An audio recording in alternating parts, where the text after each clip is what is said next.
Welcome back to Navigating Cancer. I'm Dr. Joey Bennett along with Wendy Hall, and today we have been discussing fatigue that's associated with cancer treatment, surgery, radiation, chemotherapy. In the first couple of segments we talked about some of the causes, we talked about some of the reasons why it occurs, how it affects the family and everyone.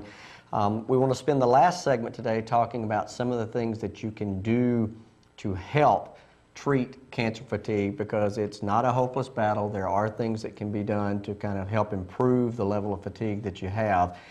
It eventually is going to go away. I mean, once you finish your treatment, it's going to go away, it's going to get better, but there are some things that you can do to kind of help along the way. First and foremost, and this is pretty simple, it's proper nutrition. Make sure that you are getting in a good, well-rounded diet. Take some vitamin and mineral substances to kind of help you with things. If you don't necessarily have a good diet, a B vitamin complex a lot of times will give you some extra energy. Occasionally we'll use antidepressants and some anti-anxiety drugs, which will help people feel better about themselves. Sometimes the antidepressants will help stimulate the appetite. And if you are a little bit depressed, just treating the depression will often make you feel much better. And then occasionally, again, transfusions. We may have to do things of this nature to help treat the chemotherapy-related anemia or the shots that we talked about in the previous segment. Other things that you can do, you can see right here, one is rest, but number two, again, is activity. The more active you are, typically the better we're going to feel. You need to conserve your energy when you're not necessarily doing something that you don't need to be doing. If you're undergoing cancer therapy and you're tired, don't take on some massive project. Try to continue to exercise. I tell people, pace yourself. Yes, well, pace yourself, but don't try to take on remodeling the kitchen. Don't try to take on retiling a floor or something of that nature, but you want to still be active and you want to try to conserve energy when you need to, but you want to help to restore your energy, and that's where eating correctly, taking vitamins, and remaining active is a very important part of that program. There are a lot of tips that we can give you that kind of help you cope with cancer fatigue on a day-to-day basis. The first one is try to plan your day so that you have some time to rest during the day. Don't set your day up to fail from the very outset by having such a busy day that you don't have a time for a power nap or something of that nature. And that's where these little short naps or short breaks come in. You don't really want to take a 3-hour nap in the afternoon because that's going to disturb your sleep. But if you need 30 minutes of rest to just close the eyes for a while, do so. Next is make sure that you eat as well as you can and drink plenty of fluids. Very often patients may be dehydrated somewhat, and that dehydration can cause you to have a lot of fatigue. And again, I've said it multiple times in this show, exercise, exercise, exercise. Even if it's just a short walk around the block, try to do something. And it tails into the next slide here, which is that if you have something you like to do, but you can't do it as much as you want to, do a shorter version of it. If you normally walk 3 miles and you just can't make 3 miles, go out and try to walk 1.5 miles. If you enjoy certain activities that you may not do very often that are a little less strenuous, go out and do those activities. Find things that you enjoy, even if it's reading a book, listening to music, because Wendy will tell you that, you know, things that you enjoy help to relieve some of the pressure off of you as you're going through the treatment. I mean, you got to keep doing the things you like to do. That's true, and we've had patients that have amazed me that rode bikes on the bike trail like 6 miles, and you know, I wanted to say, well, how many did you ride before that? You know, but they kept up a routine, and they probably paced themselves for that and planned that as part of their day several times a week. So it's not impossible. I think we need to understand, you know, we should still exercise some and not have the mentality that, you know, that we shouldn't be doing any of this. And I think part of it is prioritizing what is most important to you. You know, one, get in and get your therapy done.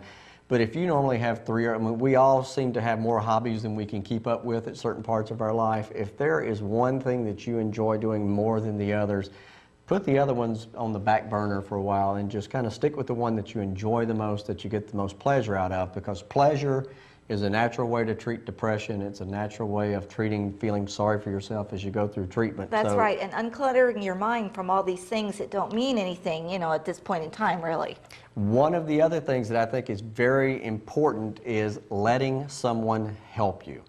Very often we have trouble letting go with some of the things that we normally would be doing by ourselves, and we need to become more comfortable allowing others, such as our family and our friends, to help us out and maybe pick up and do some of the things that we would normally do, especially if you can find out what it is that maybe causes the most fatigue. If it's, taking out the trash, if it's raking the yard, if it's mowing the grass, let someone else do that for you if they volunteer to do so. People don't tend to just walk up to you and say, if I can do anything to help you, let me know, and not mean it. They typically truly mean that.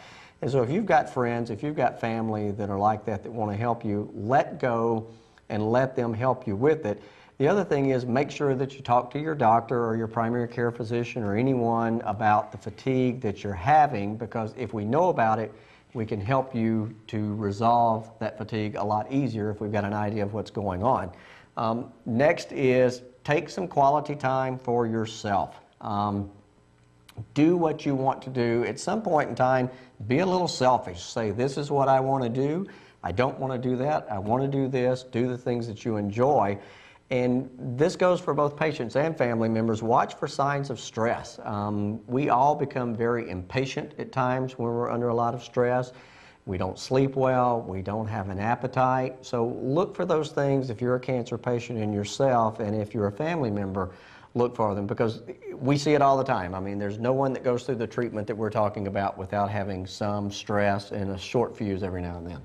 That's true, and sometimes it's even our patient who's being concerned about their caregiver and their family members as well, and they notice that. So we can all care about each other and reduce our own stress. Finally, on the last slide of the evening today, we want you to use the resources in your community. There are people out here who are willing to help you. There are transportation agencies if you have trouble getting to and from treatment. There are home care agencies that can come into the home and relieve you a lot of your duties. There are support groups. Wendy and I have talked about this before. We have a prostate cancer support group, a breast cancer support group, a head and neck cancer support group that all meet at our office in the Allen Ridge Complex every month. And if you want information, call 527-0106 for more information. But they really do provide a very valuable service to patients and their family members, because you realize when you come into one of these support groups. Did we say the head and neck support group? I did say the head and neck support group, yes. You come in and you realize you're not alone. You're not the only person who's going through this. And it lets you kind of open up and talk about things in an environment if you want to, but if you're not comfortable with that, maybe it lets you open up and talk with your family about what you're feeling, because I think that's critical. You've got to be open and honest with your family about what you're feeling. And give yourself some credit. You're going through a tough treatment. So understand that fatigue is very common, and it's treatable, and it will eventually go away. Right. Thank you so much for joining us today. We hope to see you on our next episode.